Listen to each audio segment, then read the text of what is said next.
Hello my dear students, मैं Shakir sir एक बार फिर से आप सब लोगों का आपकी अपनी एकम क्लासेस में स्वागत करता हूं। बच्चों, आज हम क्लास 12 का फर्स्ट चैप्टर स्टार्ट करने जा रहे हैं, that is solid state.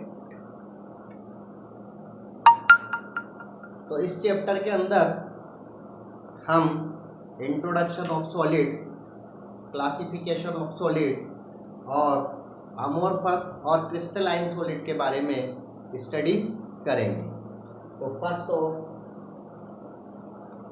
Solid, solid is a substance which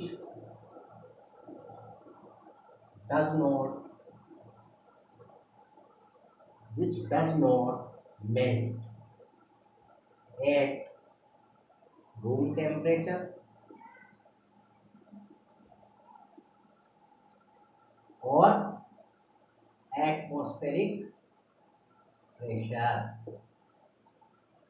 यानी कोई भी एक ऐसा सब्सटेंस जो रूम टेम्परेचर पर या एटमॉस्फेरिक प्रेशर पर डज नॉट मेल्ट नहीं होता है, ऐसे सब्सटेंस को हम जनरली सॉलिड कंसीडर करते हैं।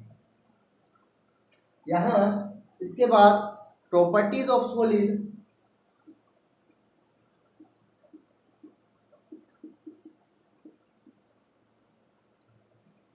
प्रॉपर्टीज ऑफ सॉलिड क्लास 11 में भी हमने सॉलिड की प्रॉपर्टीज के बारे में स्टडी किया है कि सबसे पहले सॉलिड का जो बॉडी होता है रिजिड बॉडी होता है। Solid has rigid body, it means hard in nature. यानी जो जनरली सॉलिड्स होते हैं वो नेचर के अंदर बहुत हार्ड होते हैं। दूसरा देखते हैं हम, सॉलिड के जो पार्टिकल्स होते हैं जनरली वो काफ़ी एक दूसरे के क्लोज होते हैं। तो पार्टिकल्स ऑफ सॉलिड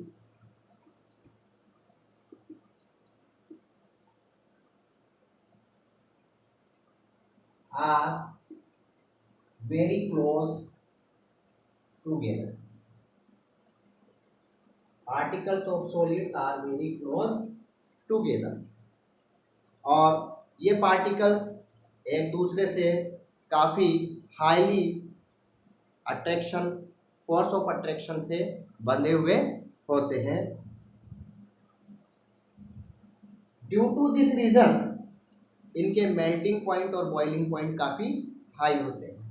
तो high melting point and boiling point. Solid के पार्टिकल काफ़ी क्लोज होने की वजह से इनके बीच इंटरमोलिकुलर जो स्पेसेस होते हैं वो बहुत रेयर, या तो रेयरली पाए जाते हैं या इंटरमोलिकुलर स्पेसेस बिल्कुल नहीं होते। तो very less intermolecular spaces in between solid particles।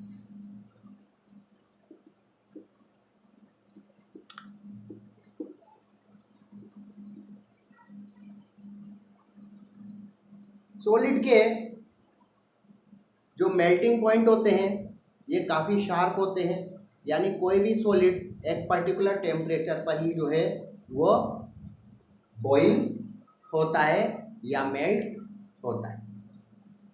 इसके अलावा सॉलिड का शेप और वॉल्यूम फिक्स्ड होता है। तो fixed shape and volume. Solid particles एक दूसरे के काफ़ी क्लोज होने की वजह से और इनके बीच में काफ़ी स्ट्रॉन्ग फोर्स ऑफ अट्रैक्शन लगने की वजह से ये इजीली मूव नहीं कर सकते। यानी यहाँ पर motion of particles in the solid is very less, या हम कह सकते हैं कि सॉलिड के particles they can only vibrate eight their position, तो केवल अपनी पोजीशन पर ही वाइब्रेट कर सकते हैं। सो हम कह सकते हैं rate of diffusion in solid is very less, तो low rate of diffusion. Next property हम देखें तो सॉलिड के पार्टिकल्स काफ़ी एक दूसरे से स्ट्रॉन्गली अट्रैक्ट होने की वजह से इनका हीट ऑफ फ्यूजन काफ़ी ज़्यादा होता है, तो high heat of fusion.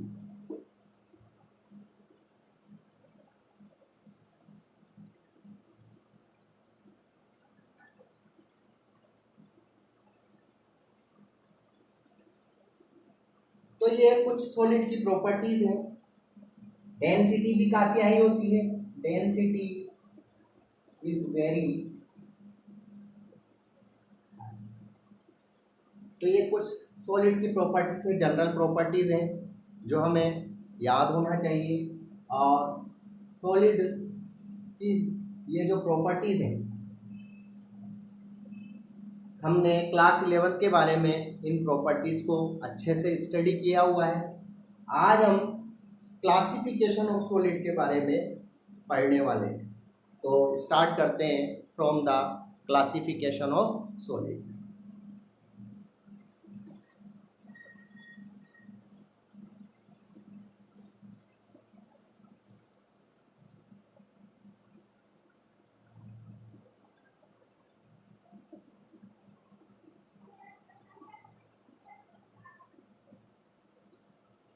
Classification of solid, generally हम सॉलिड का क्लासिफिकेशन दो तरीके से करते हैं।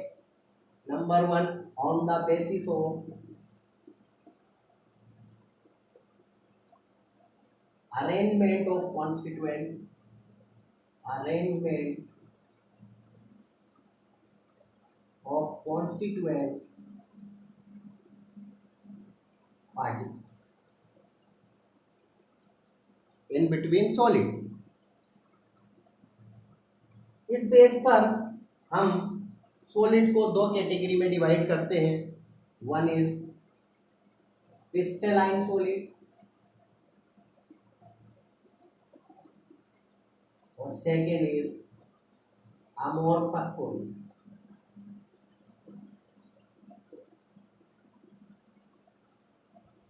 क्रिस्टलाइन सॉलिड जो होते हैं दे आर रियल सॉलिड और इन्हें हम ट्रू सॉलिड्स नाम देंगे।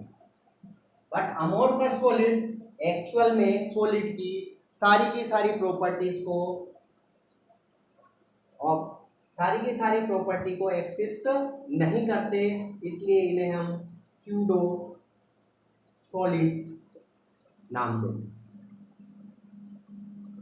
जनरली क्लास 12 के अंदर क्रिस्टलाइन सॉलिड और अमोर्फस सॉलिड्स के बीच में डिफरेंसेस आपसे पूछे जाते हैं। तो क्रिस्टलाइन सॉलिड ट्रू सॉलिड्स होते हैं, दे show all the properties of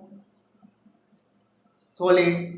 amorphous solid pseudo solid होते हैं because they does not show the all the properties of solid. तो यहाँ हम क्रिस्टलाइन सॉलिड की बात करते हैं। क्रिस्टलाइन सॉलिड की अगर हम बात करें तो क्रिस्टलाइन सॉलिड जनरली नेचर के अंदर hard and brittle nature. Crystalline से सॉलिड जो होते हैं नेचर में हार्ड और ब्रिटल होते हैं, यानी हार्ड भी होते हैं और ब्रिटल भी होते हैं, जो आसानी से टूट भी जाते हैं। जबकि हम अमोर्फस सॉलिड की बात करते हैं, amorphous solid generally soft in nature के अंदर सॉफ्ट होते हैं। क्रिस्टलाइन सॉलिड के अंदर constituent particles they may be atoms, they may be ions, they may be molecules. तो जो कॉन्स्टिट्यूएंट पार्टिकल्स होते हैं सॉलिड के, वो उनका एक ऑर्डरली अरेंजमेंट दिखाई देता है, यानी यहाँ पर हम कह सकते हैं orderly arrangement of particles. Particles का एक ऑर्डरली अरेंजमेंट पाया जाता है, जबकि यहाँ पर पार्टिकल्स का इर्रेगुलर अरेंजमेंट देखने को मिलता है। यहाँ सॉलिड के पार्टिकल्स एक रेगुलर अरेंजमेंट में जमे हुए होते हैं, इनकी एक फिक्स ज्योमेट्री होती है, फिक्स ज्योमेट्री होती है, और इनकी ज्योमेट्री जो है फिक्स्ड नहीं होती। तो do not have fixed geometry.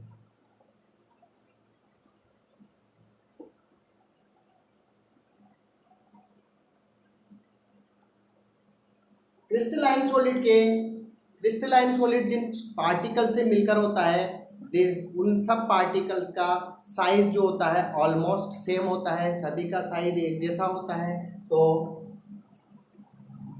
Size of particles almost same, but amorphous solid जिन पार्टिकल से मिलकर बने होते हैं उन पार्टिकल के साइज सेम नहीं होते हैं। तो डिफरेंट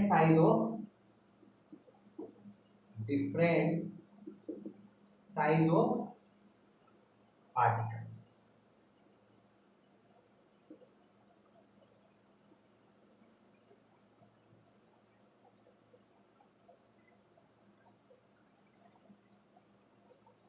क्रिस्टलाइन सॉलिड के अंदर पार्टिकल्स का एक रेगुलर अरेंजमेंट होता है और ये एक लॉन्ग रेंज ऑर्डर में होता है, यानी आप सेम पार्टिकल्स का एक लॉन्ग रेंज ऑर्डर पाया जाता है। लॉन्ग रेंज ऑर्डर का मतलब लॉन्ग रेंज ऑर्डर, यहां हमें पार्टिकल का शॉर्ट रेंज ऑर्डर देखने को मिलता है।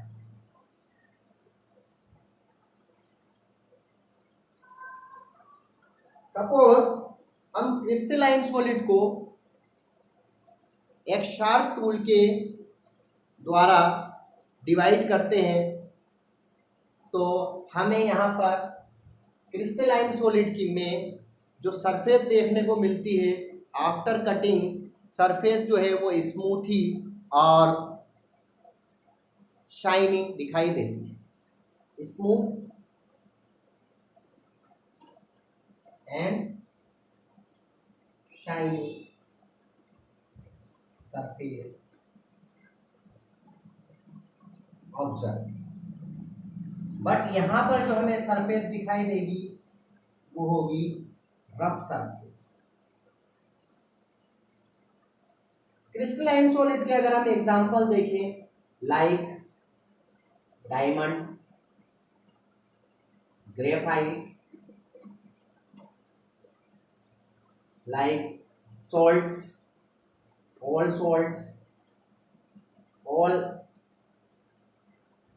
acids and bases, ये जनरली मेटल्स, ऑल मेटल्स, ये सब जनरली क्रिस्टलाइन सॉलिड के हमारे पास एग्जांपल है। अमोर्फस सॉलिड के अगर हम एग्जांपल देखते हैं, अमोर्फस सॉलिड में glass, plastics, rubber,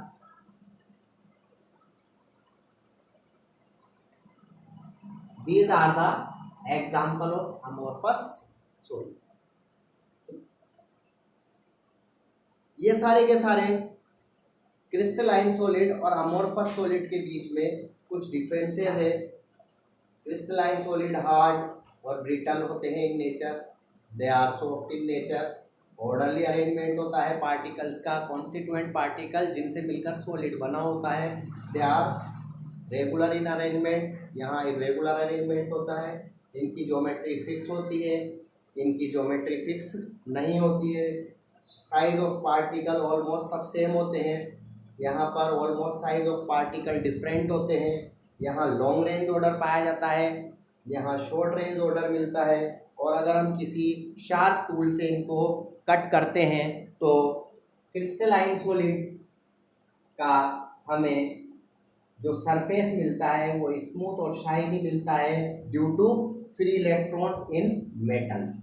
but same procedure अगर हम अमोर्फस सॉलिड के साथ करते हैं तो यहाँ हमें रफ सरफेस दिखाई देती है। सपोज आप प्लास्टिक को काट के देखें, प्लास्टिक को काटोगे तो वो स्मूथ और शाइनी सरफेस में नहीं दिखाई देता due to plastic is a amorphous solid.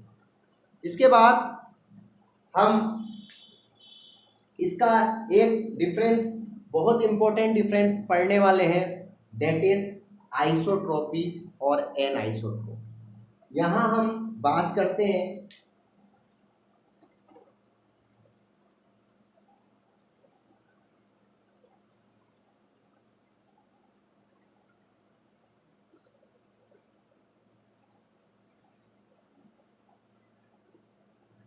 Crystalline solid एनआइसोट्रॉपिक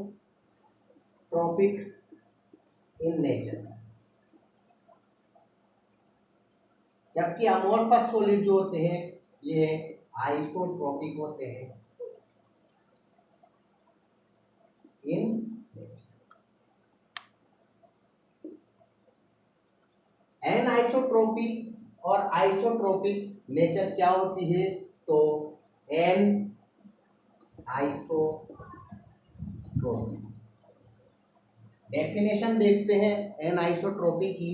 N isotropy value of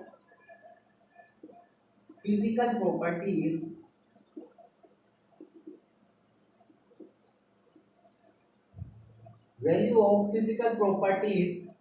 physical properties like refractive index, like electrical conductivity, like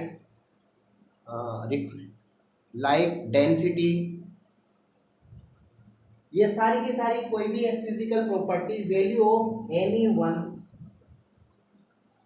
one physical properties of solid is different in different direction.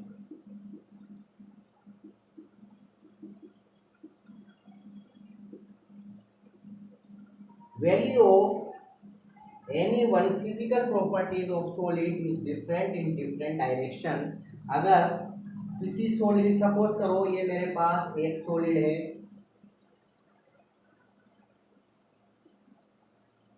ये solid कुछ particle से मिलकर बना हुआ है, particle A और B से मिलकर एक सॉलिड बना है, ए बी फिर बी ए फिर बी ए फिर A B A B. Suppose ये मेरे पास कोई एक क्रिस्टलाइन सॉलिड है और इस क्रिस्टलाइन सॉलिड दो पार्टिकल से मिलकर बना है, ए और बी पार्टिकल से मिलकर। यहाँ मुझे सपोज करो कोई एक फिजिकल प्रॉपर्टी, सपोज करो इलेक्ट्रिकल कंडक्टिविटी, मुझे इस सॉलिड का इलेक्ट्रिकल कंडक्टिविटी डिसाइड करना है। तो मैं सभी, अगर सपोज करो तो मैं सभी डायरेक्शन में इसका इलेक्ट्रिकल कंडक्टिविटी डिसाइड करता हूँ।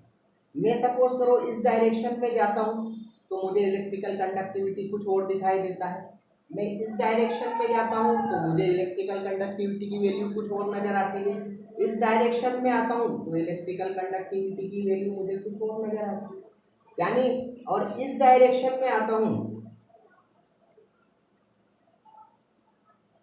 इस डायरेक्शन में आता हूँ तो मुझे इलेक्ट्रिकल कंडक्टिविटी की वैल्यू कुछ और दिखाई देती है। इसका मतलब डिफरेंट डायरेक्शन में किसी एक सेम फिजिकल प्रॉपर्टी की वैल्यू डिफरेंट डायरेक्शन में अगर हमें डिफरेंट मिलती है तो ऐसी सॉलिड की ऐसी नेचर को हम एन आइसोट्रॉपी नाम देते हैं, and this nature is known as anisotropic in nature. Why crystalline show anisotropy? Because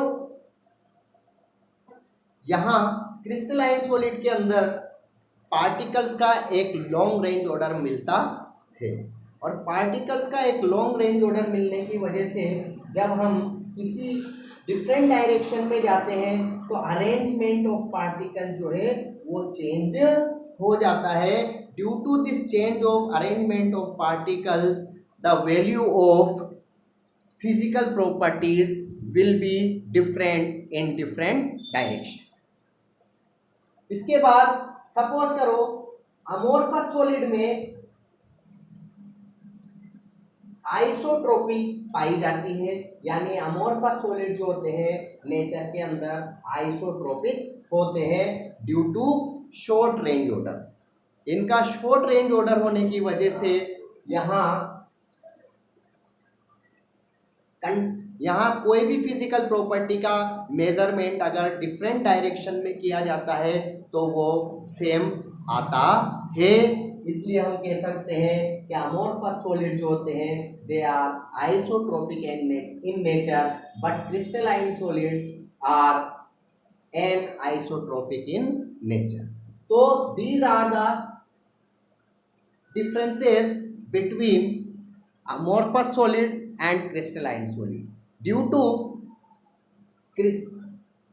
crystalline solids known as true solid because crystalline solid show all the properties of solid, but amorphous solid does not show all the properties of solid. Due to this reason amorphous solid known as pseudo solids or super cooled liquid. यहाँ हम amorphous solid को glass is ए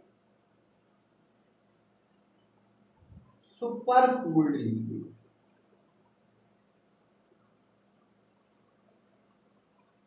यहाँ ये question बच्चों question पूछा गया है glass is a super why glass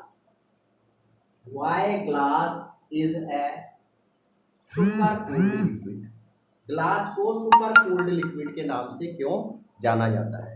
हम जानते हैं glass is a amorphous solid, और अमोर्फस सॉलिड होने की वजह से यहाँ पर अमोर्फस सॉलिड यहाँ पर इसके पार्टिकल्स का इर्रेगुलर अरेंजमेंट पाया जाता है। इर्रेगुलर अरेंजमेंट होने की वजह से यहाँ ज्योमेट्री फिक्स नहीं है, और इर्रेगुलर अरेंजमेंट होने की वजह से जो पार्टिकल्स का जो फ्लो है मोशन है वो इजीली हो जाता है।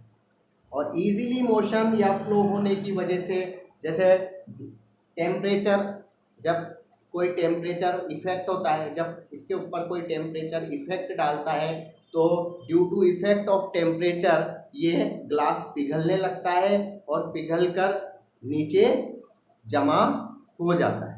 नीचे जमा हो जाने का मतलब है फ्लो और motion of particle stored in one direction. Due to this reason glass is known as a supercooled liquid. This question asks you in NCERT 2018 and RBSC in 2016 and 2019. So this is very important question. Why glass is a super cold liquid? Because irregular arrangement of constituent particles in glass solids. Due to this reason, by the effect of temperature, the flow or motion of particles easily flow of motion of particles and particles stored in one direction. Due to this reason and glass considered as a super cooled liquid. तो यहाँ आज हमने on constituent particles के base पर हमने solid का classification पढ़ा। हम नेक्स्ट क्लास में हम सॉलिड का क्लासिफिकेशन पढ़ेंगे। क्रिस्टलाइन सॉलिड का हम क्लासिफिकेशन पढ़ेंगे on the basis of bonding, bonding के बेस पर। Good day.